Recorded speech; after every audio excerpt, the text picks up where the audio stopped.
What's good, Griffin13 here, back in the day, and today, guys, we are here for episode number 42 of our Forza Motorsport 7 Let's Play. And today, guys, I'm thinking we should go ahead and move on into Forza P1, as these cars, guys... These cutting-edge cars are found at around-the-clock races. Both driver and vehicle must withstand not only the changes in the weather, but also the fatigue of endurance racing. And what I'm thinking about going ahead and starting with is we're going to start with our 2017 Porsche number 2 919 Hybrid.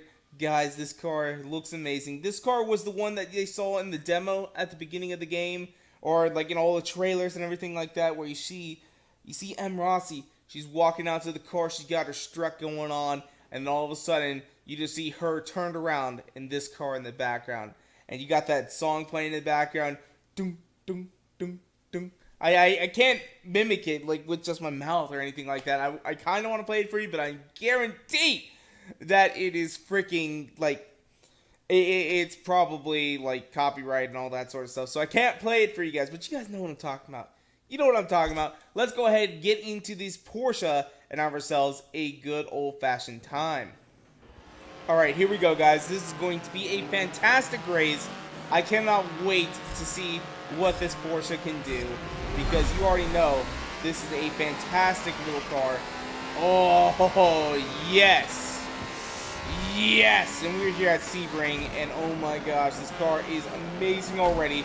First out of the gate, I mean, we may not do all that hot. Oh, yeah, like right there where we just got sort of sandwiched right there. I mean, that was the... Or no, you know what I'm going to call that? I'm going to call that chop block. It reminds me of the penalty chop block in football, where basically one hits you from behind, one hits you from above, and it'll cause you to like spin out and just do this nasty little deal. Or, well, it'll cause your car to spin out in the game, but in football, it can literally rip your spine out. In fact, I forget what movie it was, but there was a movie, and they very graphically did this. Well, they didn't actually show it happening, but they sort of, like, insinuated it happened. Well, they actually said it happened, and basically, they gave this scrawny nerd the football because everyone else on the team was hurt, and he actually scored a touchdown. But then he got tackled in the end zone, and they literally ripped him in half because he was so scrawny, and, like, it killed him. Like, I mean, they come out and say that he died in that game after getting ripped in two. And I mean, it was very, very, like, gruesome. Like, I mean, they didn't show him, like, actually getting ripped, but they showed, like, where it was, and, like, you could hear the sound of, like, flesh just getting torn apart. I can't remember what movie it was off the top of my head, and this is going to annoy the crap out of me, as I just remembered this, like, scene from just the beginning of some movie, and I just cannot think of it. If you guys can think of the movie, go ahead and leave it down in the comment section, as I really want to know, because I remember it being a semi-decent movie, but I just can't remember the name of it. So, I don't know if you guys have heard about this, although you guys have probably heard about this because it's Friday, and this happened last Wednesday for you guys. Now, it's happening directly for me, so I know that this is kind of irrelevant, but Battlefront 2. Oh my god. Star Wars Battlefront 2. An absolute EA atrocity. Like, I mean, people are mad because essentially they turned the game into like a grind fest, or you can spend a lot of money and get rid of the grind, which is basically what a lot of games are sort of going to now. Like, I mean, just look at Forza Motorsport 7. We've got our whole loot box system, which is kind of, a lot of people are mad. Why are you hitting me, man? That's not cool. Oh my gosh, that car's got so much more power than us. He's just taking off like a bullet. But, yeah, so, whew, the whole EA deal with this is basically you're going to have to grind 40 hours in-game in order to unlock any one character. Like, any of, like, the special heroes, which is, like, Luke Skywalker, Darth Vader, Leia, those sort of deals. I'm not entirely sure if Leia is one of them. I'm just sort of naming off some, like, really big Star Wars characters, and people were mad because 40 hours is a long time. Or you can spend a crap ton of money and have it in about 10 minutes. So there is that option. And basically now the community got so pissed that EA has just decided, okay, well, I guess we're going to turn it off. Which I would applaud them, except for the fact that the reason why they're doing this is because literally they had to turn off their refund feature on their website because it was just getting out of control. And the only way to return the game was to actually talk through their customer support line, which had an hour-long wait. Hour-long wait. That tells you how many people were trying to return this game. And in fact, I was looking at one meme the other day that a friend of mine posted, and basically somebody had screenshotted their conversation with EA, and it said, thank you for contacting EA customer support. How may I help you? And he's like, I would like to return Star Wars Battlefront 2. I don't want to actually get the pre-order. And said, oh, may I ask why you would like this? And he said, literally the same reason as everybody else. And the guy's just like, right.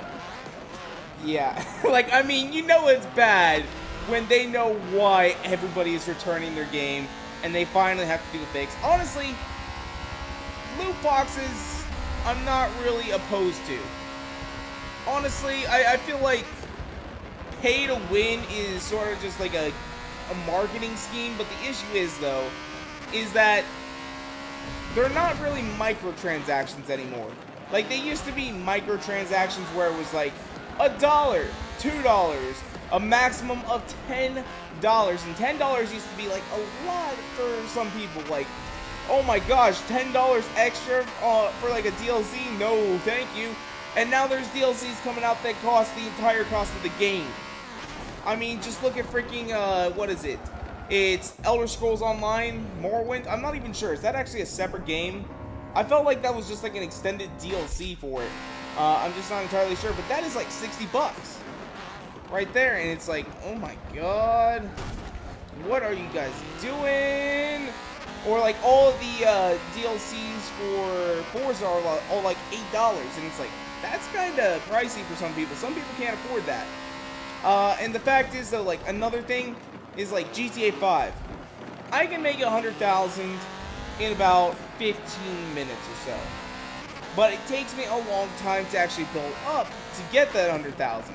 Because I gotta go do some other things. Like, I gotta first buy it and then let it sit for a long time. So if I want to get 1 million, it takes me a very long time in order to get it. Now, if I want to, I can go out and spend $20. $20 for 1 million GTA 5 online credits. You know what that will get me? The cheapest CEO office and the cheapest, what is it? Crap. The cheapest apartment. So you get the cheapest CEO office and the cheapest apartment, and that's pretty much it. That's all you can really afford for $20. Or you can get 8 mil for $100. And it's like, when did these, like, switch from microtransactions to major purchases? Like, I don't know about you guys, but whenever I'm spending more than, like, $50 at a time, I gotta seriously sit down and think about it for me.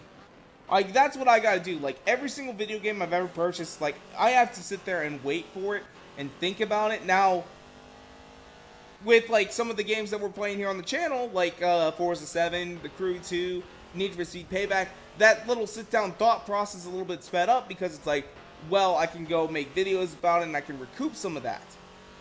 And then, like, you know, with, like, Skyrim, though, I actually debated about getting Skyrim for Xbox One, and the only reason I actually got it is because I really wanted to play mods, and I thought, maybe we'll be able to, you know, do it on the channel and all that sort of stuff. We got 4 episodes in, and it had 19 views, and I'm just like, okay, we're not going to do this.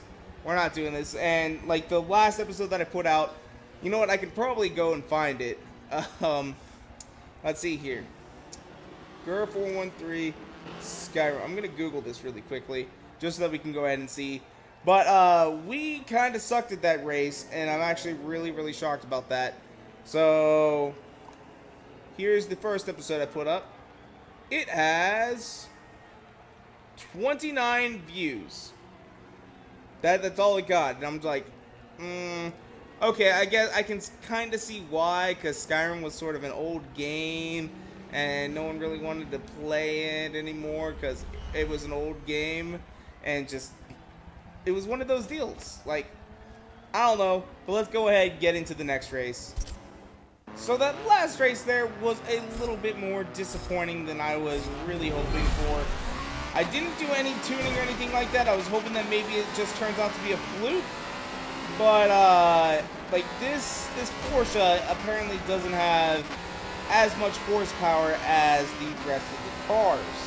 Because if you look... Oh, wait, you know what else I just realized? We're on Pro difficulty. That's probably why as well. We're on Pro, not on Expert. Oh, that's exactly why we're getting our butts kicked. I set the difficulty too high for us, and it's just not working out for us. Because if you guys remember in the last episode, we were feeling so confident about taking on Mazda Laguna Seca and Ford Mustang GT350R that we upped the difficulty to Pro against Ken Block, because basically I have a hot lap the crap out of that thing and set a pretty decent time, I would say so myself. You guys can be the judge of that. It was a 138.2, and that puts me somewhere in just out of the top 2,000 in the world. I think it's like 2017 or something like that, I think is what it was. That's the year. I actually don't know what the exact number was, but it was very, very close to that. It wasn't more than 100 outside, and honestly, earlier today, I was actually in the top 2,000, but a few more people have probably, you know, just moved up, set a really good time. And honestly, this Porsche is able to keep up a little bit better in this race. Ooh, there we go. Oh, no. What are you doing, my dude? What are you doing? Stop being aggressive. Just let me get past you. You kind of crashed into me. You ended up in the grass, and then you crashed into me again, trying to push me off the road. But look at that power, though. He's got so much more of it than we do. Oh, yes. Come on.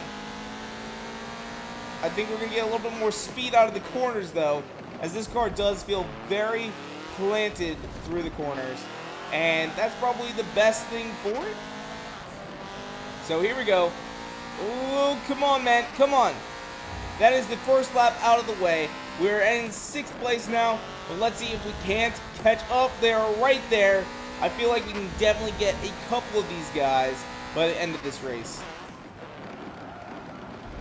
Oh, there is 5th place in the bag, and we actually took that very cleanly. Unlike Hunter's Awesome, where we just spun him around in a circle. Oh, throw that ass in a circle. What?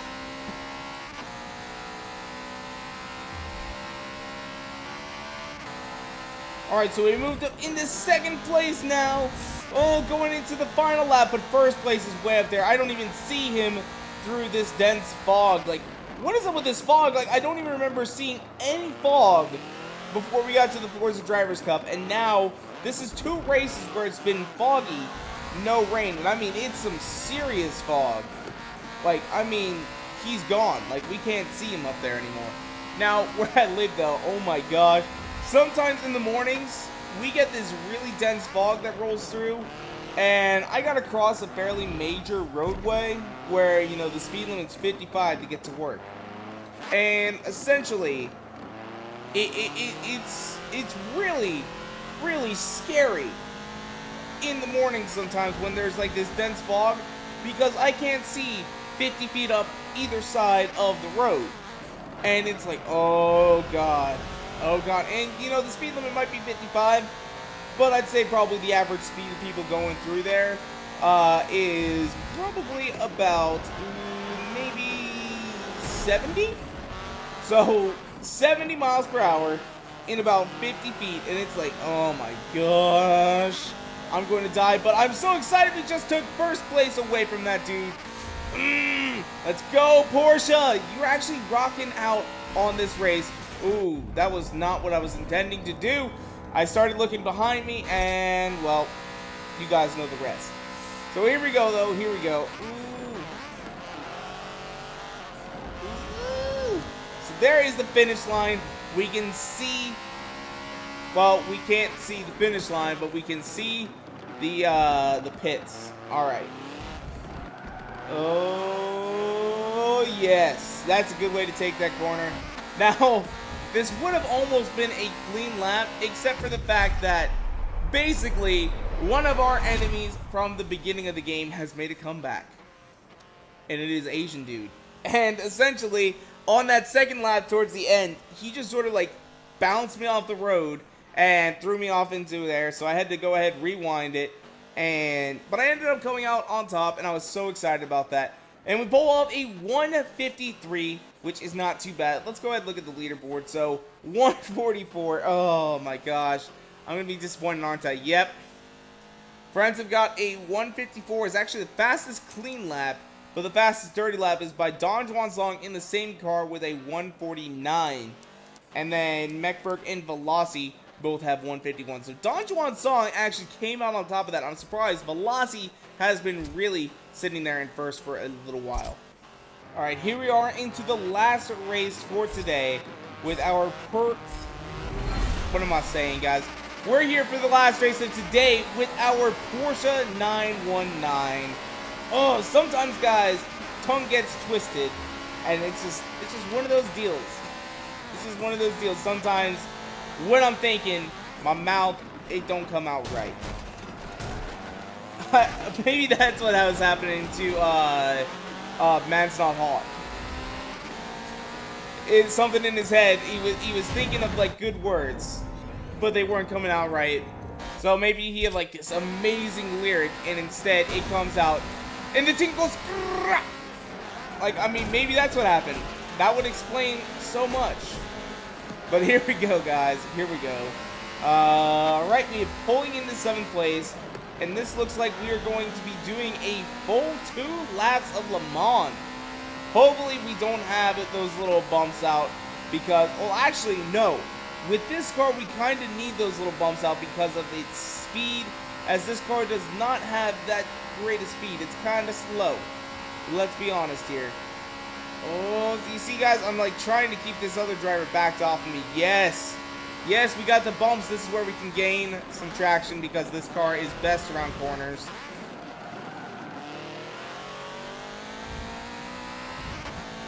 Oh, there we go. There we go. Oh. Come on, man. Come on, Porsche. Get your speed up. So we somehow managed to get past 4th, but unfortunately we're not going to get anything more than that unless really something bizarre happens right here, which is going to make for some great content, but unfortunately that does not happen, and we stick with a 339. That Porsche is very, very good at some of those corners, but it just doesn't have the power. It just doesn't have the power. So actually our best lap time was a 336. I thought it was a 339. So we end up in 4th place though, which is not too bad. We're going to finally go ahead, check at the friends list, see if our friends are doing better. Yeah, they are all doing better. Look at that. 335, 335, 332, 330, 323. What am I doing wrong, my dudes? Come on. Because look, Don Juan Song had a 335 in the number 2. So everyone else was using actually the number 19, so maybe the number 19 has a little bit more power. So we're not very highly ranked, but that car just didn't have the power. It just felt like it didn't have the power. In fact, what I want to do really quickly is I want to go ahead, check out its power really quickly. So what we're going to do is we're going to go ahead and we're just going to quit, go into our upgrade section, and be back and finish. So yeah, coming in here and looking at our number 2 Porsche, it was kind of lacking power at only 755 horsepower, where when we go ahead and take a look at our Nissan, it was a lot better with almost 900 horsepower.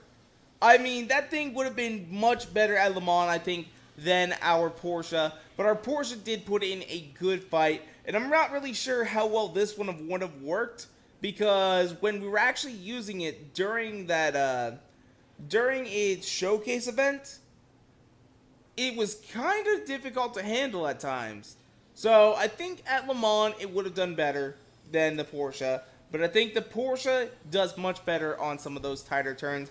But anyway, though, that's where I'm going to go and wrap it up for today. If you guys want to, you can follow me on Twitter and Instagram at twitter.com/Greg413 and Instagram.com/Greg413. And as well, if you guys like this video, go and make sure to hit that like button down below for us, because you guys already know your support is so greatly appreciated. And make sure to subscribe for more videos coming out all the time.